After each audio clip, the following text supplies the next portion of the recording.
সকাল থেকেই ঢাকায় গুড়ি গুড়ি বৃষ্টি পড়ছে। 14 সেপ্টেম্বর রোববার সকাল 7টা থেকে পরবর্তী 6 ঘন্টার জন্য ঢাকা ও আশেপাশের এলাকার আবহাওয়া পূর্বাভাসে বলা হয়েছে, রাজধানী ও তার আশেপাশে বজ্র বা বজ্রসহ বৃষ্টি হতে পারে।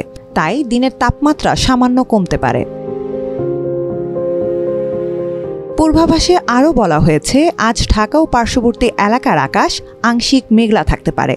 এছাড়া দক্ষিণ বা দক্ষিণ পশ্চিম দিক থেকে ঘন্টায় 10 থেকে 15 কিলোমিটার বেগে বাতাস বয়ে যেতে পারে। সকাল 6টায় ঢাকা ও আশপাশে এলাকার তাপমাত্রা রেকর্ড করা হয়েছে 28 ডিগ্রি সেলসিয়াস। আজ ঢাকার বাতাসে আর্দ্রতা পরিমাপ করা হয়েছে 90%। এদিকে 13 সেপ্টেম্বর শনিবার ঢাকা ও পার্শ্ববর্তী এলাকায় সর্বোচ্চ তাপমাত্রা রেকর্ড করা হয়েছে 33.2 ডিগ্রি সেলসিয়াস।